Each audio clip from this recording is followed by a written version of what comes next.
অবশ্যই এইভাবে খেলা উচিত টি-20 ম্যাচ। প্রথমে আমি লিটন ভাইকে অনেক অনেক থ্যাঙ্কস দিব।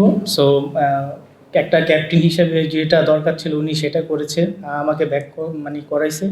সো আমি ভালো খেলতে পেরেছি, এটাই আসলে অনেক ভালো। ক্যাপ্টেনেরও ভালো লাগছে, আমারও ভালো লাগছে। হ্যাঁ অবশ্যই, তা তো অবশ্যই। আমাকে লিটন ভাই সবসময় এই ফ্রি খেলার জন্যই বলে সবসময়। আসলে ফিল্ডিং একটা হচ্ছে আর ফিজিক্যাল স্কিলের পাশাপাশি মেন্টাল স্কিলেরও অনেক বেশি ইম্পর্টেন্স থাকে ফিল্ডিংয়ের সময়। So when you guys train about the things and আপনার কোন জিনিসটাকে বেশি ফোকাস করা হচ্ছে নতুন কোচ অথবা আপনাদের এখনকার কারেন্ট ট্রেনিং, যে ফিল্ডিং মেন্টাল সাইড নিয়ে নাকি হচ্ছে স্কিল সাইড নিয়ে? ওভারঅল সব কিছুতেই প্র্যাকটিস করা যায়, এমন না স্পেসিফিক কোনো কিছু। ওভারঅল সব কিছু নিয়েই আমরা প্র্যাকটিসটা করা হচ্ছে।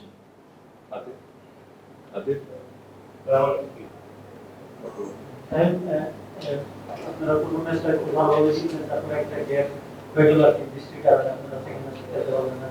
থার্ড ম্যাচের আগে আপনাদের টিমের কি ধরনের কথা হচ্ছে বা এই ম্যাচ নিয়ে আপনি কিভাবে এই ম্যাচটা দেখছেন? যেহেতু বৃষ্টির উপরে কোনো হাত নেই, এটা আসলে এটা ব্যাড লাক, কিছু বলারও নাই। আর ওই ধরনের কথা হয় না এখনো আমাদের মধ্যে। সিরিজ জিততে পারাটা আপনাদের জন্য কেমন? অনেকদিন পরে আপনার টি-20 খেলতে যাবেন, বছরের শেষে বৃষ্টি আপনাদের জন্য খুব ভালোভাবে সিরিজটা জিততে আপনারা এগিয়ে যেতে পারবেন। হ্যাঁ অবশ্যই, আমাদের ভালো একটা অপরচুনিটি আছে সিরিজ জিতার, অবশ্যই। সো আমরা চাইবো যে অবশ্যই জিতার জন্য খেলা। পার্টনারশিপ নিয়ে কি বলবেন? আপনার সাথে রিভার পার্টনারশিপ আর রিভার কি মনে হলো, মানে এত বড় চেঞ্জ আসলো ব্যাটিং এর একটা ইনিংস হলো, কিন্তু এটাই কি গোয়িং ফরওয়ার্ড এই স্টাইল আপনারা খেলতে চান কিনা, যে চেঞ্জ যখন হবে পজিটিভলি আমি চাইবো যে অবশ্যই এইভাবে খেলা উচিত টি-20 ম্যাচ। সো না হলে আমরা বড় ম্যাচগুলো জিততে পারবো না।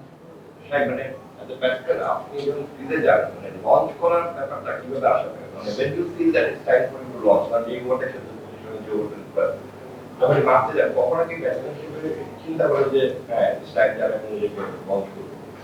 আসলে আমি যখনই ব্যাটিংয়ে যাই আমি একটু পজিটিভ থিঙ্ক নিয়ে যাই সবসময়, যে মারা বলটা মেরে দিব। সো আমি যদি একটু চালু খেলতে পারি আমার টিমের জন্য অনেক ভালো।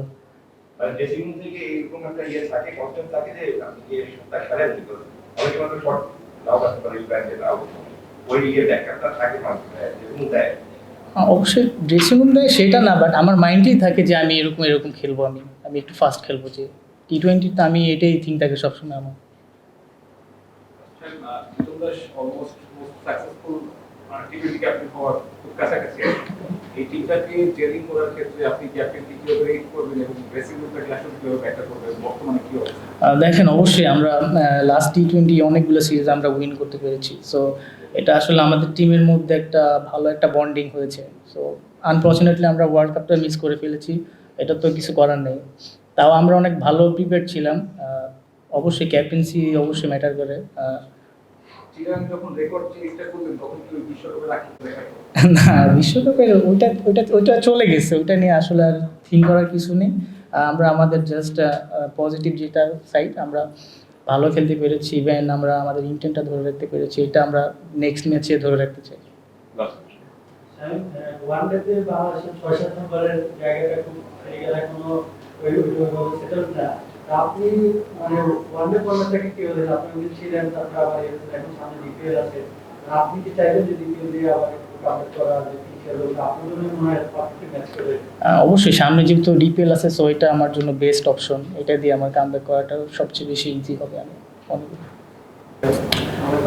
আসলে শটের নামটা আমি জানি না সত্যি কথা বলতে, আর এটা আমি সবসময় প্র্যাকটিস করি নেটের মধ্যে, যেটা কারণ আমি জানি যখন ব্যাটিংয়ে আমি একটু ইম্প্রোভাইজিং শট খেলতে আমি একটু পছন্দ করি। সো আমি এগুলো প্র্যাকটিস করি বেশি। আমি একটা জিনিস যদি বলতে ইন্টারভেনশন নিয়ে যেহেতু বললেন, মানে আপনাকে ইউজুয়ালি দেখা যায় যে মানে হাইলাইট বা এই জোনটাতে খুব ইউজ করতে পারেন কি আজকাল উইকেটের কারণে কিনা, কিংবা মানে এটা এখন অনেক ব্যাটসম্যানদের দেখা যায় যে কিছু জায়গায় অ্যাক্সেস করতে পারে, কিংবা আগে হয়তো ব্যাটসম্যান এতটা অ্যাক্সেস করতে পারে। ওই চিন্তাধারাটা আসলে আমি যখন ব্যাটিংয়ে নামি, সো ফিল্ডিং সেট আপটা একটু ডিফারেন্ট থাকে। সো এইটা বেনিফিট। আর এটাই আপনি যে শটটা খেলেছিলেন চট্টগ্রামে, সেটা সিটি বেরিজ খুব শর্ট বল। আজকে আপনি মোহাম্মদ আশরাফুলের সাথে প্র্যাকটিস করছিলেন, কি কথা হচ্ছে? তেমন কিছু না, নর্মালি। কারণ ম্যাচে যেভাবে ব্যাটিং করি জাস্ট ইন্টেন্টটা ধরে রাখার জন্য, সো ওইটাই প্র্যাকটিস করতেছি। আপনার বোলিংটা খুব বেশি দেখা যাচ্ছে না আন্তর্জাতিক ক্রিকেটে, যদি অনেক সেশনে আমরা দেখলাম যে আপনি বোলিং প্র্যাকটিসটা করেন, মানে এটা অ্যাকচুয়ালি কি ক্যাপ্টেন্স ডিসিশন নাকি আপনি আসলে খুব বেশি কমফোর্ট ফিল করেন না রিজন কিছু? না, ক্যাপ্টেন তো সবসময় বলে বোলিং করতে, শুধু মাঝে মধ্যে সালাউদ্দিন স্যার বোলিং দেয় না। না, ক্যাপ্টেন আমাকে সবসময় বলে বোলিং করার জন্য, এটাই আর কি। সো আমাদের ডিফারেন্স এখন অনেক কমেছে। তো কোনো কি ইম্প্রুভমেন্ট এসেছে কিনা গত 6 মাস 8 মাসের ফিল্ডিংয়ে? আপনি কি ফিল করেন আবার ওয়ান পার্টিকুলার থিং, মানে আপনাদের একটা জিনিস মনে গ্যাপ থাকে, সে রেগুলার মানে ডিরেক্ট ঠিক হয় না বাংলাদেশে। লাস্ট ম্যাচ একটা হয়েছে মানে ফিল্ডিং ইম্প্রুভমেন্ট। ফিল্ডিংয়ে বলতে আমরা দেখেন লাস্ট আমরা যতগুলো ক্যাম্প করেছি, আমরা ফিল্ডিংয়ের উপরে অনেক ফিল্ডিং অনেক করতে হয়েছে আমাদের।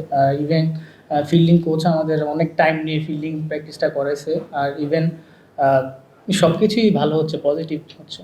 টাইম নিয়ে যেটা করাচ্ছে মানে কি কোনো কিছু ডিফারেন্টলি করাচ্ছে? ডিফারেন্ট বলতে তেমন কিছু না, ফিল্ডিংটা একটু বেশি করাচ্ছে, বেশি করাচ্ছে, সো দ্যাটস হয়তো বা ভালো হচ্ছে ম্যাচের মধ্যে।